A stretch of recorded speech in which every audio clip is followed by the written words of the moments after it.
Throughout the history of martial arts, there have been countless moments when kung fu practitioners stepped forward to test their skills against other fighting styles, Muay Thai, karate, boxing, and many other combat systems. These encounters were driven by one simple curiosity: which art is truly the strongest? And which fighting style can actually survive in real combat? Yet, the outcomes often surprised many. Countless kung fu fighters were defeated quickly, some within less than a minute. In truth, the problem was never the art itself, but the way it was practiced. Kung fu is a deep and complex discipline, one that requires true understanding to unlock its full potential. Without the ability to translate its movements into practical fighting application, even the most elegant form becomes ineffective. These matches were never just records of victory or defeat, but reflections of a deeper truth, that every martial art holds its own value. It all depends on how deeply one understands it. With that in mind, let's revisit the earliest recorded encounters, the battles that shaped legends and revealed the essence of real combat. Let's start with the first match. Cambodian emigrant Troller Q knocked out Chinese master Jin Ing in round 2 at the Royal Bangkok Sports Club, RBSC, circa 1908. It's a pity that no images of this match exist. The second historic match followed soon after, the first ever officially recorded Muay Thai vs Kung Fu fight. It took place on August 6, 1921, at the Swan Kalarb College grounds in Bangkok, as part of a 2-day charity program organized by royal decree of King Rama VI to raise funds for the Wild Tiger Corps, Scouts. 4 Chinese fighters were featured on the card. The event was arranged with the support of Su Hudsung, the influential chairman of the Dr. Sun Yat-sen Revolutionary Alliance Siam branch, who invited the Chinese fighters to participate. One of the most celebrated showdowns of the event pitted Eagle-style master Chi Chang, a northerner then teaching in Hong Kong, against Yang Lerttalay, the Muay Thai champion of Korat, Nakhon Ratchasima. Chi Chang was around 150 pounds, while Yang weighed 130 pounds. The fight was scheduled for 13 rounds, but it ended in the first round, inside just 5 minutes.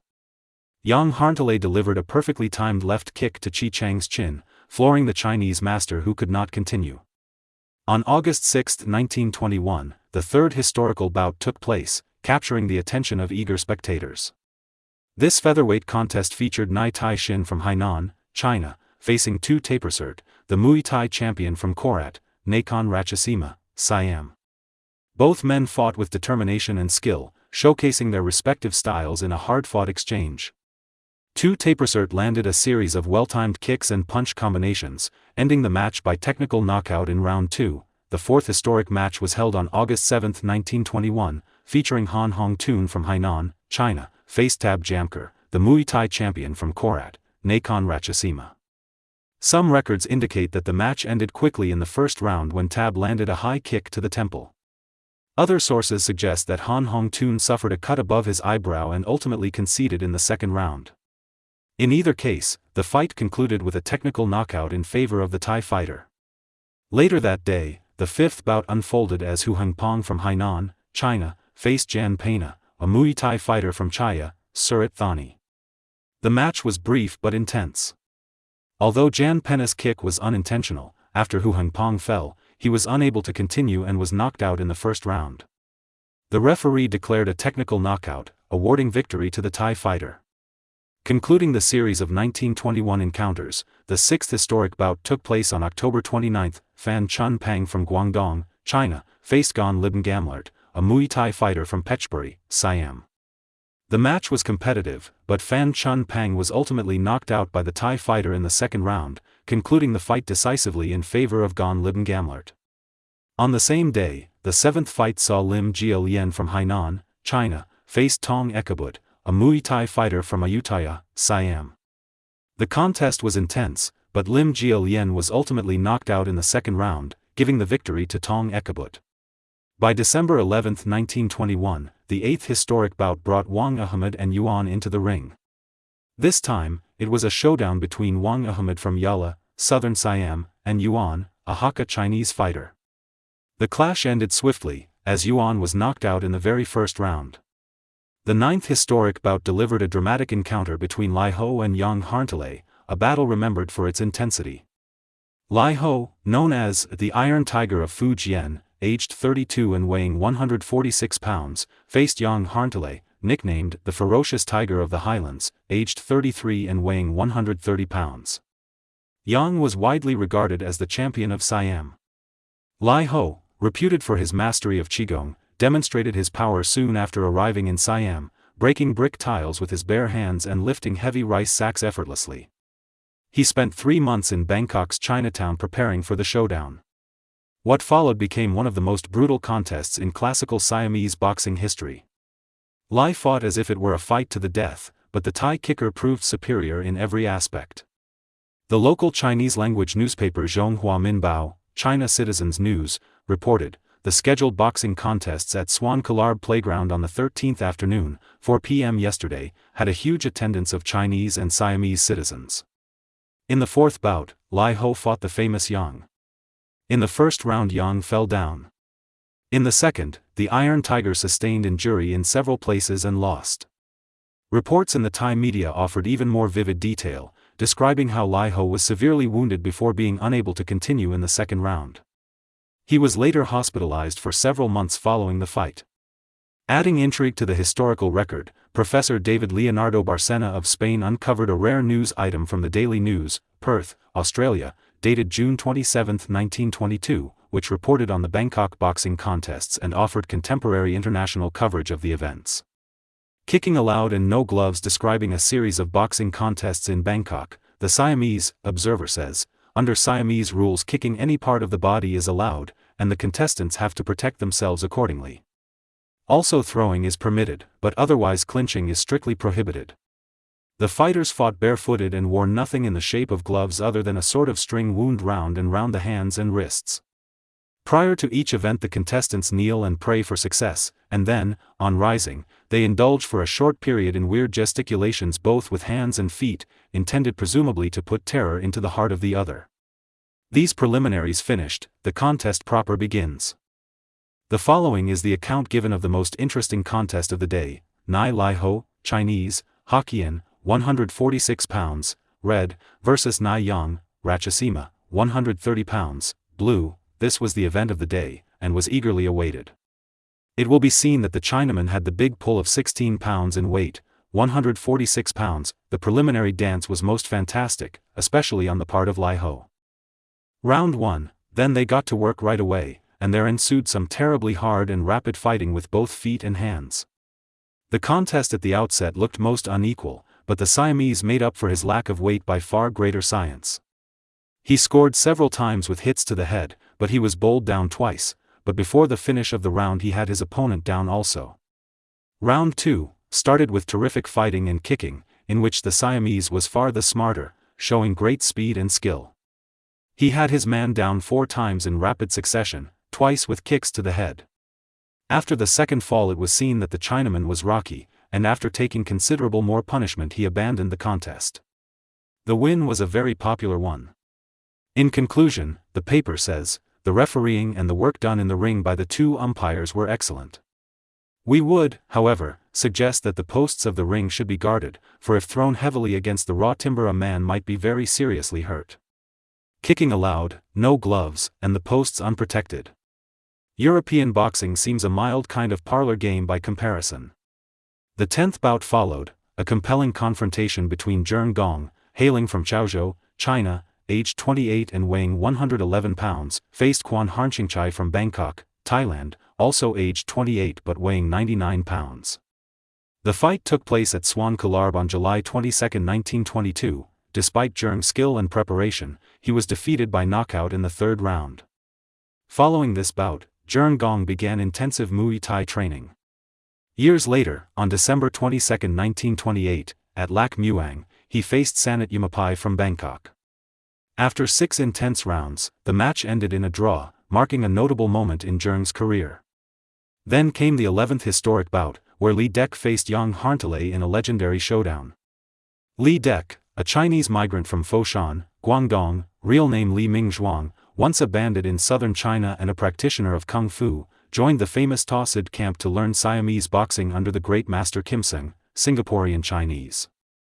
He rose to challenge the premier Siamese champion at the time, Yang Harntalay, on July 29, 1922. Many expected Li Dek to be swiftly defeated, as had happened to other Chinese boxing experts. To everyone's surprise, Lee Dek fought with remarkable skill and resilience, lasting 3 full rounds until darkness fell. The match ended in a draw. Notably, he wore Muay Thai attire and fought like a local, with straight punches that proved highly effective, forcing the Siamese champion to evade by running or falling down. Yang either fell down or dived onto the floor 9 times due to his straight punches. This was the last major bout held at the Swan Kalarb School Arena during the 1921–1922 period. Afterwards, Lee Dek worked at the French Indochina Bank as a security guard for some time. In 1937–38, he returned to China to volunteer as a soldier during the Japanese invasion. In a letter to Crew Kimsung, Lee expressed gratitude that his Muay Thai skills served him well in the military. He was promoted to lieutenant colonel and commanded 800 men, whom he trained in the Siamese style of boxing. While there is no further information on his life afterward, Lee Dek was undoubtedly a war hero. In 1924, the 12th legendary encounter took place at Kentang, a fight that would become folklore in southern Thailand. Klong Karnha, a Muay Thai fighter aged 27 and weighing 125 pounds, found himself in an unexpected and dangerous situation. Ordered by the local police commander, he was forced to fight Sit Yen Guai, a 140-pound Chinese coolie from the tin mines, reputed locally as a feared strongman skilled in crane-style kung fu. With no choice but to accept the challenge, Klong entered the ring, a gamble with his very life at stake. In the first round, the smaller Thai was chased around and bloodied by his heavier opponent. But in the second, he fought back fiercely, landing a sharp high kick to the head. Sit seized him, lifted him into the air, and slammed him down in a dead drop throw. In sheer desperation, Klong grabbed the man's nape and unleashed a flurry of brutal elbows to the head and neck. Both men fell to the ground, the Chinese fighter landing on top. When Klong finally rose, battered but unbroken, he was declared the winner. Sit Yen Guai, upon being revived, was taken to the local police precinct for medical care.